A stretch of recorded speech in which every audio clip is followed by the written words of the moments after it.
Bonjour, bonsoir, bienvenue pour ce bilan des écrits de CCIMP. Nous sommes le dimanche 30 avril, il est 17h56. Pourquoi 17h56? Tout simplement parce que en fait j'avais déjà enregistré cette vidéo, ce qui m'a pris 1 heure au final, sauf que le micro n'était pas activé, du coup il n'y avait pas de son. Du coup je voulais sortir la vidéo à 18h, mais elle sortira jamais à 18h, parce que je ne suis pas capable de résumer tout ça en 2 minutes et le poster en 2 minutes. Donc cette vidéo va sortir plus tard que prévu, mais c'est pas grave, on va quand même faire avec. Donc on va faire le résumé des CCINP, je vais accélérer un peu pour essayer de tourner autour des 40 minutes de vidéo. Donc c'est le concours qui a eu lieu cette semaine, j'ai pas passé les E3A, tout simplement parce que j'avais pas envie, déjà que je passe les CCINP par sécurité plus qu'autre chose, j'allais pas non plus en plus passer les E3A. D'ailleurs, à ce propos, un truc qui va revenir assez souvent dans la vidéo, c'est que parfois je vais dire des trucs comme s'ils étaient évidents ou je sais pas quoi. Si c'est pas évident pour vous parce que vous avez passé les CCNP, le prenez pas personnellement. C'est-à-dire que moi j'ai préparé XENS et en termes de difficulté relative, XENS c'est quand même bien au-dessus de CCINP. Donc quand je vais dire des trucs comme s'ils étaient évidents, c'est tout simplement parce que voilà. Par rapport au XENS, c'est à là que ça se place. Donc on va commencer sans plus attendre avec la première épreuve qui était une épreuve de maths. Voilà, maths 1, donc qui était une épreuve, donc il y avait un peu d'IPT dedans, puisqu'ils ont retiré l'épreuve d'IPT, donc d'informatique tronc commun. Donc une épreuve de maths, donc avec 2 petits exercices, techniquement non, 2 petits exercices pour débuter de manière bien sympathique, avec un problème qui tournait. Donc un problème pas très inspiré qui tournait essentiellement autour de la fonction gamma vite fait dans la dernière partie et dont le but était de déterminer la valeur de l'intégrale de Gauss, c'est-à-dire l'intégrale de 0 à plus l'infini de exponentielle de moins t carré, donc qui vaut racine de pi sur 2. Vous le savez, si vous avez fait des probas au lycée, on la voit un peu des fois au lycée, en tout cas à mon époque on la voyait, c'est-à-dire il y a 3-4 ans, quand on faisait les probas avec loi de densité, parce que vous avez la courbe en cloche. Voilà, et il y a un facteur correctif de 1 sur racine de pi, puisque du coup c'est une intégrale qui vaut racine de pi quand on l'intègre de moins l'infini à plus l'infini, et du coup quand on prend que la moitié, ça vaut racine de pi sur 2.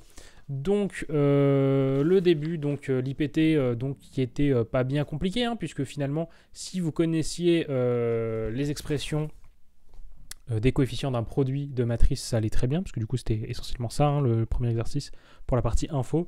À savoir que si vous du coup multipliez 2 matrices carrées de taille n, le coefficient IJ du produit, c'est la somme pour k allant de 1 à n des AIK BKJ. Voilà. On peut adapter la formule aussi si c'est pas des matrices carrées, mais bon, c'est pas le sujet. Je vais pas faire un corrigé en détail. Donc ça, plus un petit truc, voilà, un peu de SQL avec des requêtes assez basiques. Et l'exercice 2 qui, je pense, a posé problème à certaines personnes. Pourquoi? Parce que c'est un exercice de fonction de plusieurs variables. C'est un exercice de calcul différentiel, finalement. Et c'est un chapitre qui se voit assez tard dans l'année, qui est assez survolé. Pas vraiment de gros devoirs sur les différentiels, etc. Du coup, la plupart des gens ne regardent pas vraiment en détail ce chapitre et du coup ne connaissent pas vraiment les notions qui sont abordées.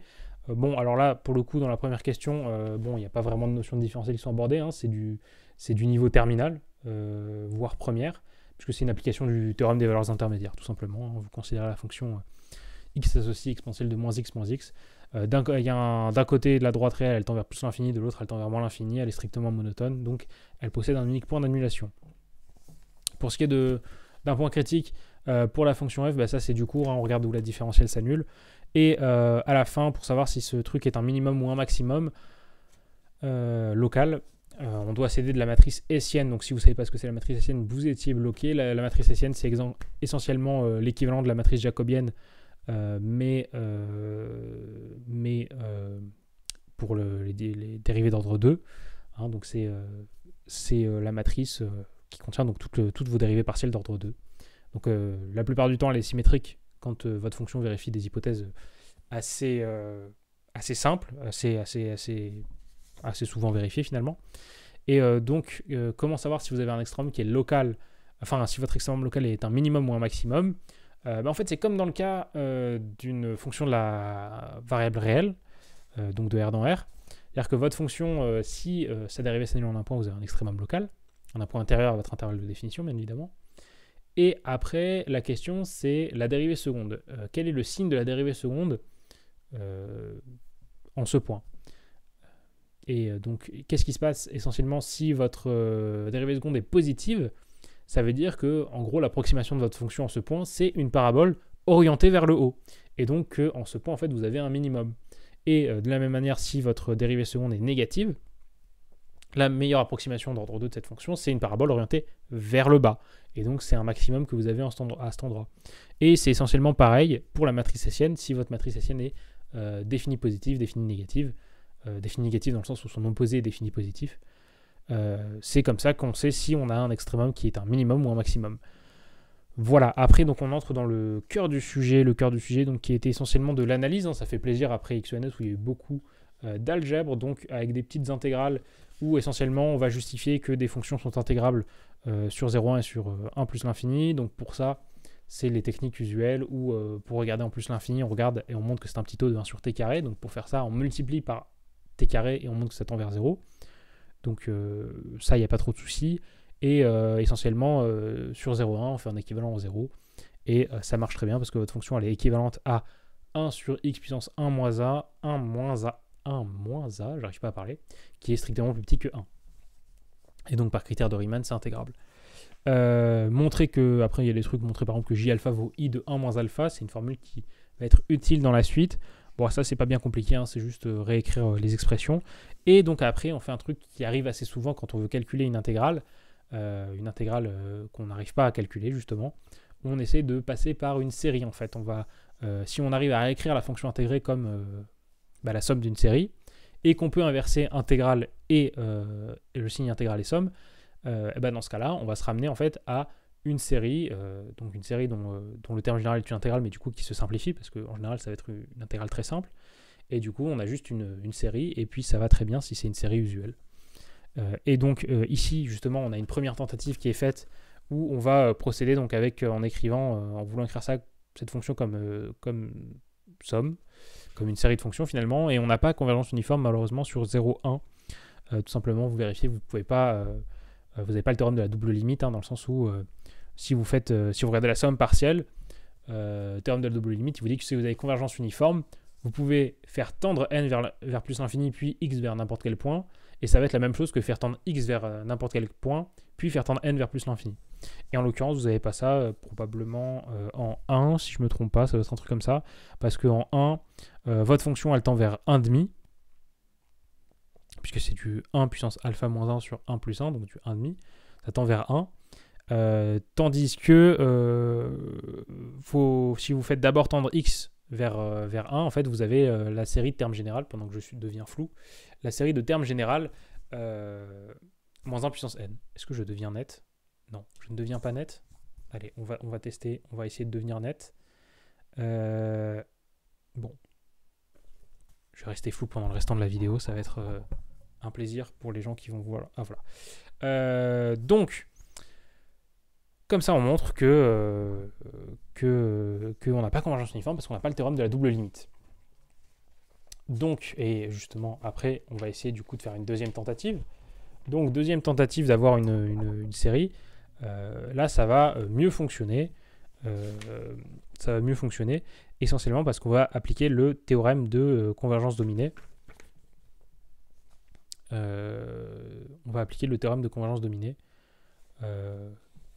Et du coup, ce qu'on va faire, c'est qu'en fait, on va dire que Sn, ça serait écrit comme notre fonction. Donc, la fonction qu'on veut, c'est x puissance alpha moins 1 sur 1 plus x. Et attendez, je regarde un truc en même temps. Oui, et donc ça c'est notre fonction avec un facteur qui est un truc plus petit que 1. Et donc théorème de convergence dominée, on va pouvoir majorer ça par une fonction intégrable. Et donc ça va marcher très bien. Notre intégrale va être la limite des intégrales. Et ça va être aussi la somme des intégrales. Donc on va pouvoir exprimer notre intégrale sous forme d'une série, tout simplement. Et on va en déduire cette égalité-là, hein, i de alpha plus j de alpha, ça vaut machin. Alors la première égalité, elle est immédiate, hein, parce que si vous regardez l'intégrale de 0 à 1 et que vous rajoutez l'intégrale de 1 à plus l'infini, ça fait l'intégrale de 0 à plus l'infini, vu que les deux sont bien définis, etc. Et le truc pour passer à la série, en fait, on va juste dire que J de alpha, c'est I de 1 moins alpha. I de 1 moins alpha, on en connaît l'expression sous forme d'une série, et donc somme de deux séries, c'est encore une série, machin, on simplifie les coefficients, tout va très bien. Et après, on admet en fait le truc qui était vraiment compliqué, on admet donc cette formule qui relie le cosinus de alpha x au sinus de pi, pi alpha sur pi avec un terme d'une série. Et en fait, on admet cette formule pour pas grand chose finalement, puisqu'on va juste l'évaluer en x égale 0 pour avoir un terme à gauche qui vaut 1 et un terme à droite qui va valoir exactement sinus de pi sur alpha fois pi fois notre intégrale en fait, puisque vous remarquez que du coup le terme en 2 alpha cos nx, quand x vaut 0, c'est du 2 alpha sur alpha carré moins n carré, c'est exactement les termes de notre série. Donc tout va bien, tout se simplifie, et finalement on va bien avoir la question 14 qui va très bien se passer, juste en évaluant en x égale 0. Et après on rentre dans le dur du sujet en soi, puisqu'on va commencer à passer sur la fonction gamma, donc montrer que gamma est bien définie, ça c'est du cours, parce que même dans le cours, on montre carrément qu'elle est continue, dérivable, machin, on trouve l'expression de la dérivée. Et on a une fonction f de alpha en fait, qui va être utile plus tard pour obtenir des trucs avec la fonction gamma. Et justement, cette fonction, on va montrer qu'elle est continue et qu'elle est C1. Alors pour ça, c'est un peu compliqué. C'est la partie la plus compliquée du sujet à mon sens. C'est la partie où on doit appliquer le théorème de continuité sous le signe intégral et le théorème de dérivabilité sous le signe intégral. Donc le premier vous dit que tout simplement, si vous avez donc une intégrale, votre fonction, c'est à x associe l'intégrale de une fonction de x et de t, en intégrant par rapport à t. Donc votre fonction, on peut montrer qu'elle est continue si finalement, donc la fonction de deux variables qu'on intègre est continue par morceau par rapport à la variable d'intégration. Donc ça, c'est juste pour que l'intégrale puisse avoir un sens. Et il faut qu'elle soit continue par rapport à x, votre variable qui vous intéresse finalement. Si vous avez ces deux choses, plus que vous pouvez majorer le module de votre fonction par une fonction intégrable qui dépend que de t, tout va très bien se passer. Et à ce moment-là, votre intégrale va bien exister et vous allez bien avoir continuité. Donc c'est essentiellement ça, et le théorème de dérivabilité sous le signe intégral, c'est exactement la même chose, sauf que en fait on applique le théorème de continuité à la dérivée par rapport à x de notre fonction de deux variables. Et donc en faisant ça, tout va très bien, on montre que c'est bien C1, etc. etc. Tout est parfait, et pour déterminer sa limite, donc du coup cette fonction elle tend vers 0. Pourquoi? Parce qu'en fait ce que vous intégrez à l'intérieur ça tend vers 0 quand vous faites tendre x vers plus infini, parce que vous avez un truc en exponentielle de moins xt. Bref, ensuite on montre qu'une certaine fonction est intégrale, c'est-à-dire la fonction exponentielle de moins t sur t alpha. Là, aucun souci, parce que exponentielle de moins t sur t alpha, c'est un petit taux de 1 sur t carré par la même méthode que j'ai expliqué précédemment, en plus l'infini. Et en 0, c'est équivalent à du 1 sur t alpha avec alpha strictement plus petit que 1. Donc c'est intégrable par Riemann sur 0,1. Donc on en conclut que c'est bien intégrable sur 0 plus l'infini, tout va bien.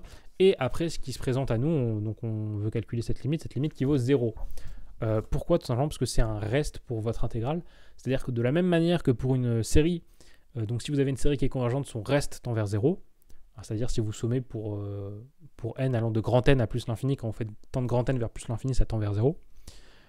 C'est de la même manière quand vous avez une intégrale qui... donc si votre fonction est intégrable et vous considérez l'intégrale, vous avez un reste de votre intégrale, c'est-à-dire l'intégrale de x à plus l'infini, et cette quantité tend vers 0. On peut même dire plus de choses, mais c'est pas pertinent là. Bon, et on va maintenant, ensuite on montre que notre fonction elle vérifie une certaine équadif, où il y a justement du gamma qui vient se ramener. C'est pas bien compliqué, c'est essentiellement juste écrire ce qu'est la dérivée de f de alpha, écrire ce qu'est f de alpha, faire la différence des deux, et puis ça se ramène très très bien tout seul à l'expression en gamma de alpha sur x puissance alpha. Je crois qu'il faut faire un changement de variable, si je me souviens bien. Mais c'est tout, pas grand chose de plus. C'est un sujet dans lequel il faut faire pas mal de changements de variables finalement, il doit y en avoir 4 ou 5. Bon bref, et après on va poser une fonction g de alpha, puisque justement on va essayer de trouver des expressions, et pour ça on va utiliser cette fonction g de alpha qui est posée un peu comme ça, elle est parachutée, et on montre qu'en fait elle va être solution de la même équation différentielle linéaire d'ordre 1 que notre fonction f de alpha. Et donc habituellement, ce qu'on ferait à ce moment-là, c'est qu'on essaierait de voir si elles coïncident en un point et si elles ont même dérivé en ce point. Comme ça, on dirait qu'elles sont solutions du même problème de Cauchy. Et donc, d'après le théorème de Cauchy-Lipschitz, elles sont égales. Mais ici, on ne peut pas vraiment faire ça, parce que l'idéal, ce serait de le faire en 0. Mais bon, c'est pas évident.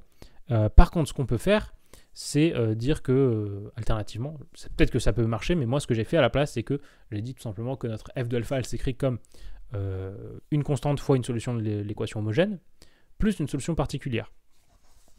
En l'occurrence, g de alpha est une solution particulière, et notre équation différentielle homogène, c'est y' moins y égale 0. C'est-à-dire y' égale y, c'est-à-dire y c'est une constante fois exponentielle de t. Donc on fait ça, et maintenant ce qui se passe, c'est que en plus l'infini, votre fonction f, elle tend vers 0, votre fonction g, elle tend vers 0, donc qu'est-ce qu'on doit dire? On doit dire que du coup, enfin plutôt, ouais, votre fonction f, elle tend vers 0, et ce qui se passe, c'est que si lambda est non nul, vous voyez qu'en plus l'infini, f doit diverger, parce que vous avez un terme en exponentielle de t, machin. Et donc ce qu'on conclut, c'est que du coup, on doit avoir lambda égale 0, pour que ça diverge pas. Et du coup, en faisant ça, ça se passe très très bien. Donc maintenant, on a f de alpha égale g de alpha, du coup, et on doit en déduire une certaine égalité par rapport aux intégrales. Bon, voilà, c'est pas très compliqué, parce qu'en fait, on reconnaît que ici, le terme de droite, c'est essentiellement g alpha de 0. Sauf qu'à la base, g de alpha, elle n'était pas définie en 0. Par contre, on sait qu'elle est égale à f de alpha sur 0 plus l'infini, que f de alpha est définie en 0 et qu'elle est continue en 0. Donc on fait tendre x vers 0, et puis ça se passe très bien, on a bien l'égalité qu'on recherche. Maintenant qu'on a ça, on va montrer ce qu'on appelle la formule des compléments, qui est essentiellement à quoi elle sert. Elle sert à relier en fait la valeur de gamma de alpha à gamma de 1 moins alpha. Alors c'est une formule qui fonctionne dans un cadre plus général, puisqu'ici on se restreint à alpha qui va dans 0, 1 ouvert. Mais en soi, elle fonctionne pour plus que ça, et ce qu'elle permet de dire, c'est que tout simplement vous avez une espèce de symétrie. C'est pas vraiment une symétrie par rapport à la droite d'abscisse 1, droite verticale d'abscisse 1, mais en tout cas, ça relie fortement les valeurs des deux côtés de votre droite. D'ailleurs, c'est une formule qui me fait penser un peu à il y a la même, plus ou moins, avec des facteurs différents, etc., des termes qui interviennent, mais la même idée, il y a ça sur la fonction zeta.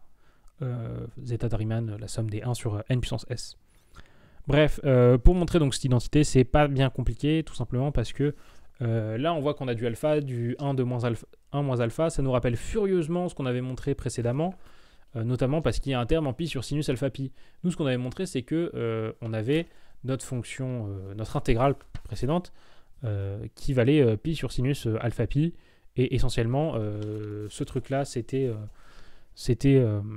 du i de alpha plus j de alpha, c'est-à-dire c'était du i de alpha plus i de 1 moins alpha, et donc on arrivait à se débrouiller pour bien avoir notre gamma alpha, gamma de 1 moins alpha, et donc tout allait bien. Et à la fin, on aboutissait à la valeur de l'intégrale de Gauss. Donc pour faire ça, en fait, ce qu'on constate à ce moment-là, quand on arrive dans le sujet, c'est donc on a notre formule sur gamma de alpha, gamma de 1 moins alpha. Sauf que, je sais pas vous, mais moi je sais pas calculer de tête gamma de 0,73, gamma de pi sur 4 ou gamma de, je sais pas, 0,5. Enfin si, justement, c'est ce qu'on va voir. Mais par contre, ce qu'on sait, c'est que si justement alpha vaut 0,5, c'est-à-dire alpha vaut 1,5, alpha vaut 1,5 et 1 moins alpha vaut aussi 1,5. Et dans ce cas-là, notre formule nous dit qu'en fait, on a gamma de 1,5 au carré vaut pi sur sinus de pi sur 2. Sinus de pi sur 2, ça vaut 1. Donc on sait que gamma de 1,5 au carré vaut pi. Autrement dit, gamma de 1,5 vaut plus ou moins racine de pi. Sauf que gamma de 1,5, c'est l'intégrale d'une fonction positive. Donc ça vaut racine de pi. Conclusion, on prend notre intégrale de Gauss. On fait un changement de variable. On pose u égale t carré. Ça va très bien se passer. On va pouvoir déterminer que ça vaut 1,5 de gamma de 1,5 en fait. Et donc que ça vaut racine de pi sur 2. Ce qui n'est pas surprenant, si vous avez fait un peu de proba au lycée, vous avez rencontré la courbe en cloche et il est fréquent. La courbe en cloche, c'est comme ça qu'on peut l'appeler aussi. Il est fréquent tout simplement de mettre un facteur, enfin c'est même obligatoire, de mettre un facteur 1 sur racine de pi, avec un, enfin, ouais c'est 1 sur racine de pi avec d'autres facteurs qui viennent intervenir. Mais pourquoi? Tout simplement parce que quand vous êtes en proba, donc ça sert à faire une loi de densité, la courbe en cloche. Et quand vous faites des probas donc avec une loi de densité, il faut que l'intégrale sur tout votre domaine vaille 1. Et donc si vous connaissez la valeur de ça, de l'intégrale de 0 à plus l'infini, ça c'est la moitié de l'intégrale de moins l'infini à plus l'infini. Et donc en divisant par sa valeur, vous avez un truc dont l'intégrale vaut 1. Et donc voilà, ça marche très très bien. C'est pareil qu'en physique, quand quand on fait de la mécanique quantique ou la physique statistique et qu'on a besoin d'un facteur de normalisation. C'est exactement ça. On veut que la somme des probabilités ou l'intégrale de la fonction densité de probabilité vaille toujours 1. Sinon on ne peut pas faire de probabilité. Et donc voilà, c'est comme ça que se termine ce sujet qui n'était pas très inspiré, j'ai trouvé. Pas incroyable. Après, c'est normal, après avoir fait X ou NS, mais bon, c'était pas incroyable. Voilà. Donc on va enchaîner rapidement avec le reste. Pendant que je regarde quand même, si j'ai bien annulé la publication de la vidéo qui n'avait pas de son.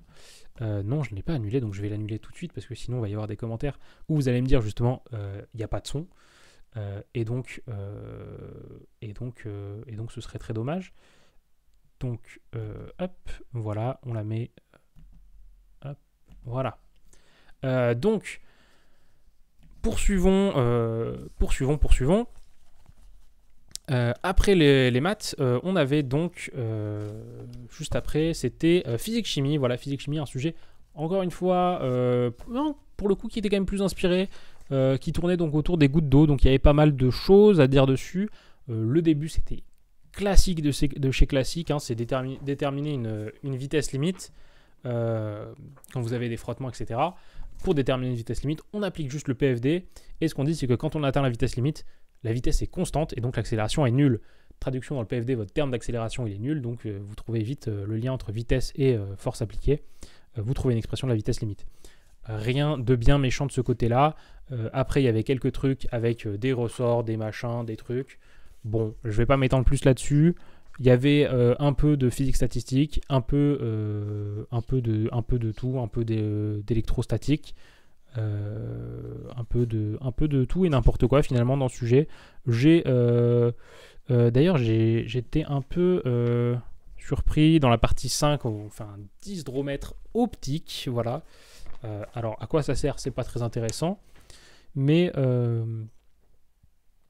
il y avait des trucs qui n'avaient pas vraiment été traités en cours de physique. Cette partie-là, notamment. J'ai pas souvenir qu'elle a été traitée en cours de physique, puisque ça vient visiblement du nouveau programme. Bon, c'est pas très pertinent. Passons à autre chose. Il y avait un peu d'optique et un peu de chimie à la fin. Voilà, c'était un sujet de physique-chimie qui a le mérite d'exister et qui proposait un truc un tant soit peu intéressant. Ensuite, du coup, on a eu Math 2 qui reste dans la droite lignée de Math 1 à être un sujet pas passionnant. Donc avec, cette fois par contre, pas d'informatique au départ. Donc voilà, on avait ça. Donc on va commencer avec la partie sur les exercices. Je vais raconter un peu ce qu'il y a à raconter. Première partie, exercice 1, qui est un exercice finalement assez classique d'espace euclidien, où on nous demande de montrer qu'un truc est bien un produit scalaire. Bon, c'est pas le produit scalaire usuel sur les polynômes, hein, puisque ici on a un terme en exponentielle de moins x qui intervient tout simplement, et puis c'est tout. Bref, donc pour vérifier qu'un truc est un produit scalaire, comme d'habitude, vous montrez que c'est symétrique, c'est-à-dire que le sens importe peu. C'est linéaire par rapport à la première variable, comme ça devient bilinéaire, puisque vous avez montré que c'était symétrique. Donc vous avez maintenant une application qui est bilinéaire symétrique. Il faut encore qu'elle soit définie positive. C'est pas exactement le produit scalaire qui est défini positif, mais voilà. Donc ce que vous faites, c'est que vous prenez un polynôme P, vous regardez son produit scalaire avec lui-même, c'est-à-dire sa norme au carré finalement, et vous allez montrer que ça c'est donc positif ou nul. Donc c'est positif comme intégrale d'une fonction positive, et si c'est nul, c'est que l'intégrale de la fonction positive était nulle, donc la fonction s'annule dans tous les points, donc en tout x ça s'annule. Autrement dit, comme exponentielle de moins x n'est jamais nul, ça veut dire qu'en tout point p de x s'annule, et donc que p a une infinité de racines, donc p est nul. Voilà. Ensuite, déterminer le projeté orthogonal, bon ça c'est comme d'habitude, c'est-à-dire que votre projeté orthogonal, vous écrivez, vous regardez le projeté orthogonal sur f, vous cherchez une base orthonormée de f, et vous regardez juste les composantes selon tout ça. Donc vous sommez les composantes, et donc vous avez juste à faire le produit scalaire selon chaque vecteur, fois le vecteur en question. Vous sommez tout ça, ça vous donne votre projeté. Bref, ensuite un petit truc assez classique, montrer une certaine égalité sur la norme. Alors ça c'est plus ou moins le théorème de Pythagore, mais appliqué de manière un peu subtile. C'est-à-dire que de manière générale, vous savez que si A et B sont orthogonaux, la norme au carré de A plus B, c'est le carré de la norme de A plus le carré de la norme de B. Et bien justement, quand vous avez votre projeté orthogonal pour un truc, si vous faites le truc moins son projeté orthogonal, vous tombez dans l'orthogonal de F. Et donc, vous dites que en l'occurrence, x carré, c'est x carré moins son projeté plus son projeté.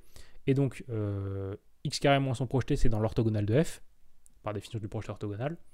Le projeté orthogonal est dans F, donc les deux sont orthogonaux.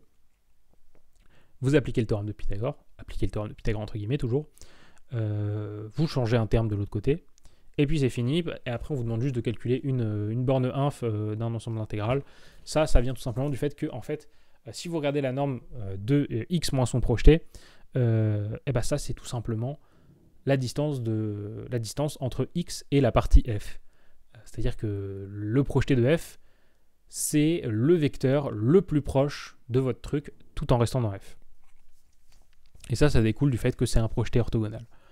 Voilà, après exercice sur des variables aléatoires, pas passionnant de ouf, hein, c'est juste appliquer la formule des probabilités totales, donc pas grand chose à dire.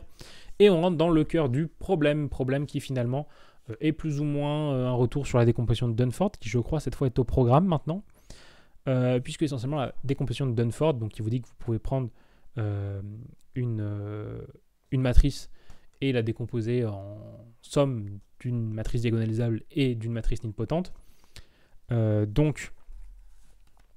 Comment faire vous pouvez soit montrer que ça existe, soit vous pouvez justement les construire, ces éléments. En fait, il suffit d'en construire un et puis l'autre tombe tout seul, puisque si vous avez justement l'élément nilpotent, bah vous dites que M moins le truc nilpotent, c'est la matrice diagonalisable, ça se vérifie immédiatement, et donc tout va bien.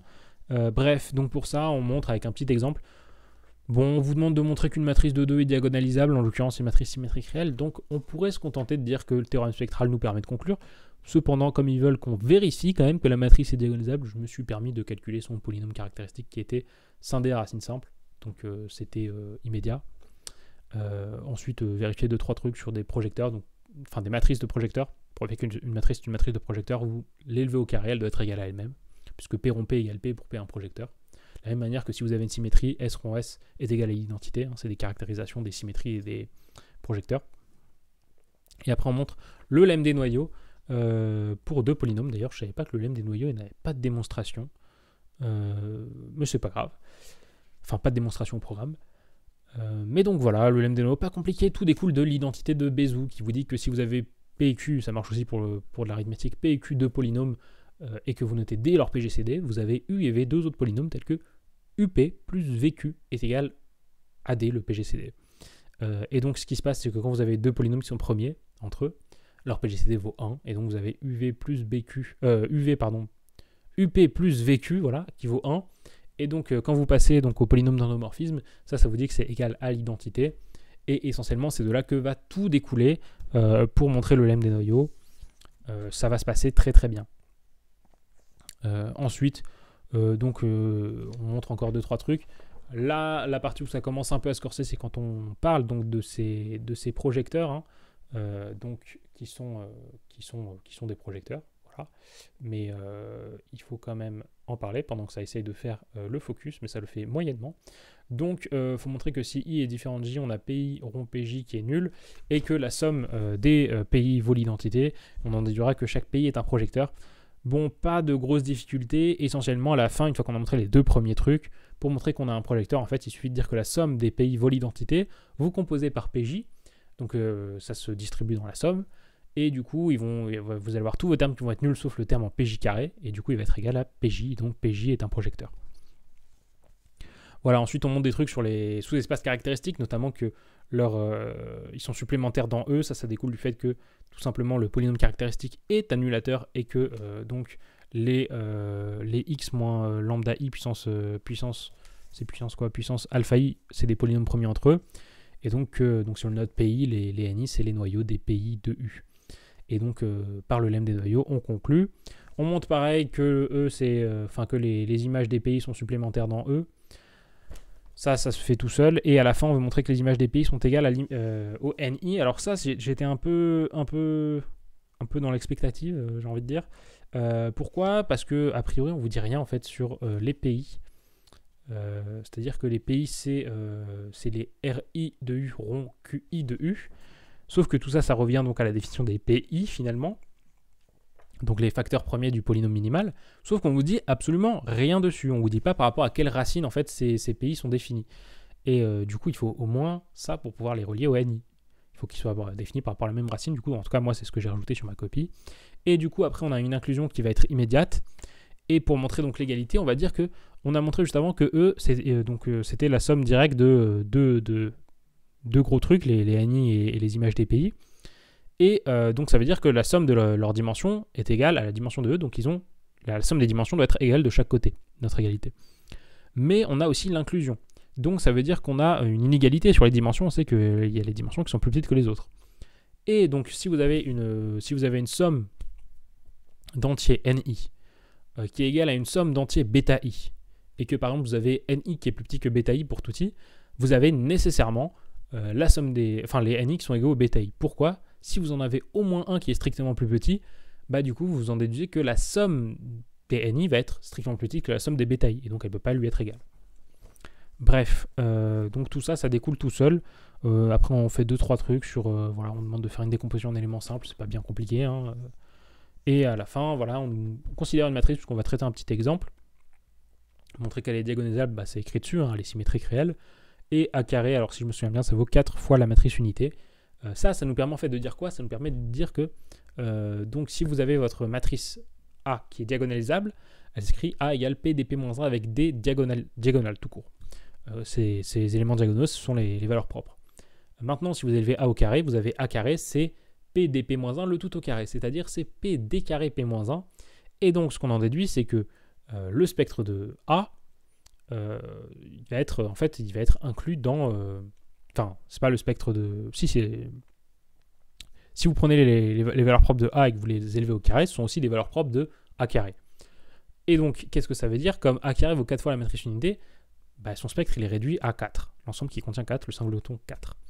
Et donc, ce qu'on en déduit, c'est que le spectre de A, il va être inclus dans l'ensemble donc qui contient 2 et moins 2.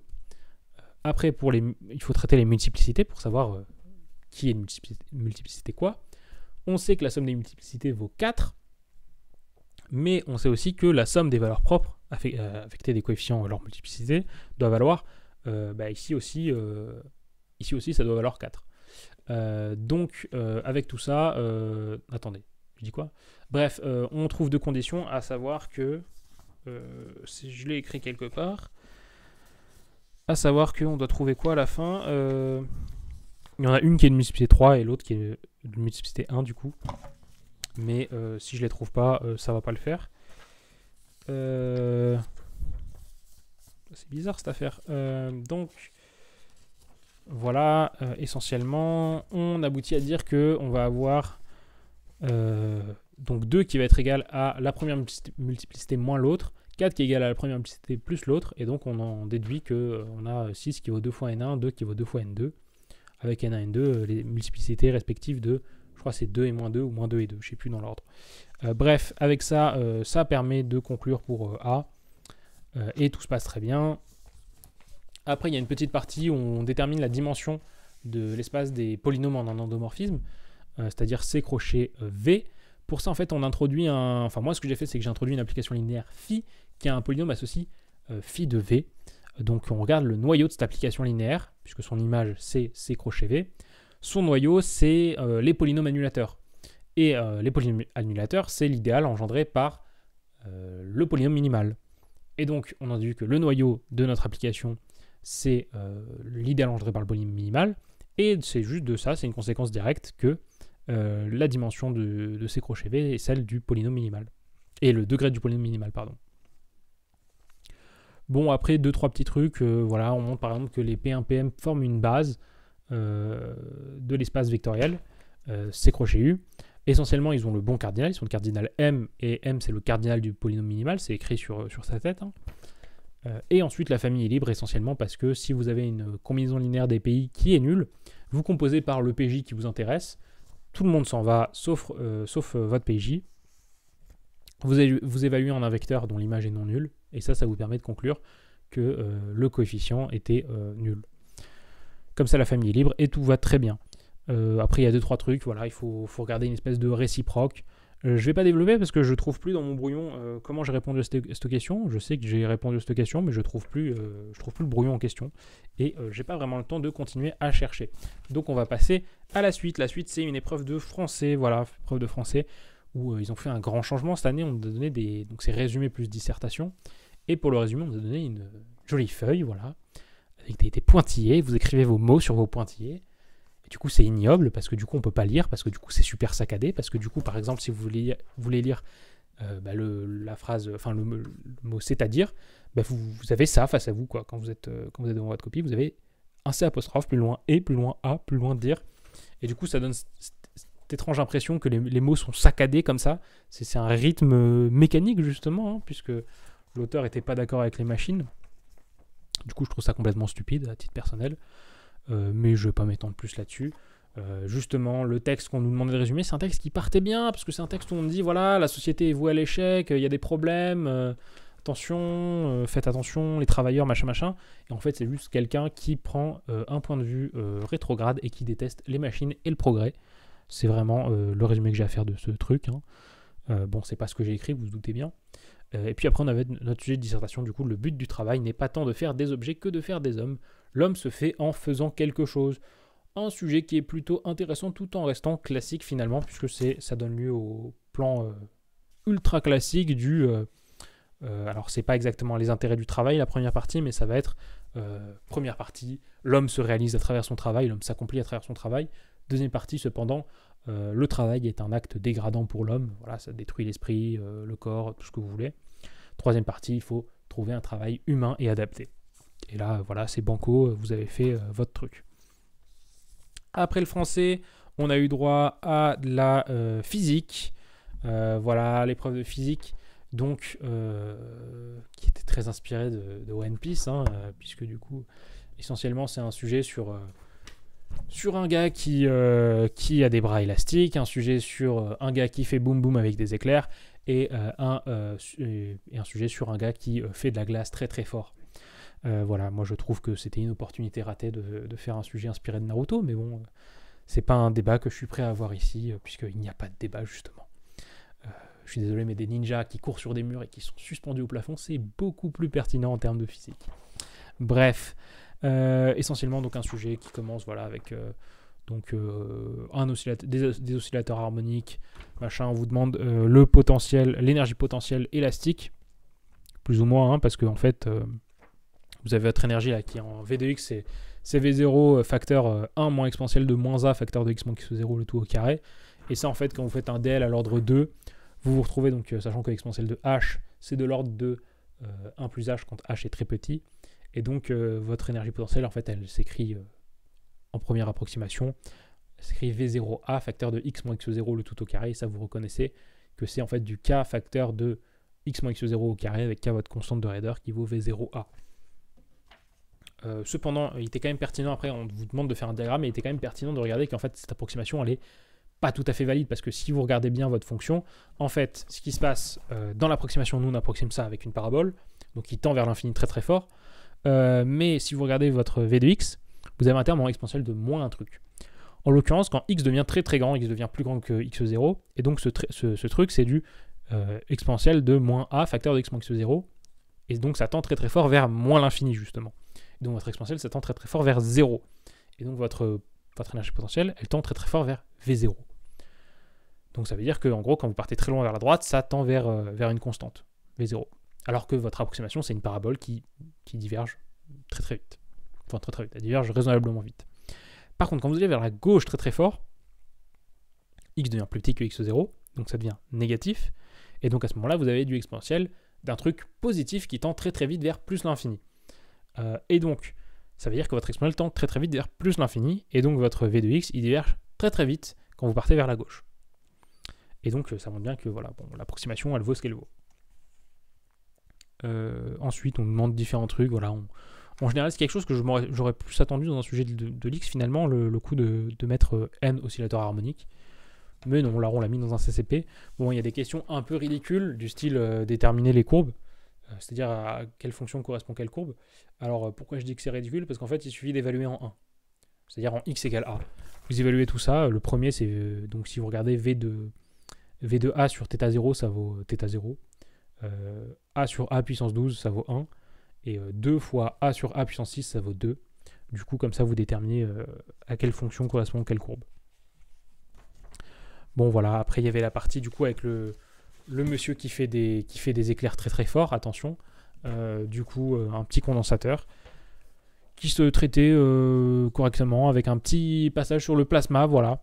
Bon, on nous demande de justifier qu'à très haute température, on a certains trucs, notamment, qu'est-ce que ça veut dire être à très haute température? C'était juste pouvoir faire le DL, c'est-à-dire quand vous voulez faire le DL d'une exponentielle, il faut juste que le truc dans l'exponentielle soit très petit.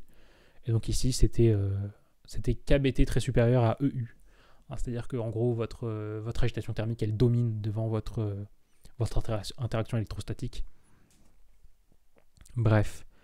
Donc, un peu de trucs sur du plasma, machin. Et on arrive avec donc le monsieur qui fait de la glace très très fort. Attention, puisqu'il fait tellement de la glace très très fort qu'on nous dit qu'à la fin du sujet, grâce au givre aux fruits, Aokiji peut développer une puissance incroyable, quasiment une demi-centrale nucléaire, lui permettant notamment de se déplacer sur la mer en la congelant. Donc c'était essentiellement de la thermodynamique, un peu de conduction thermique aussi, puisqu'on passe vite fait avec les vecteurs de densité de courant thermique, etc.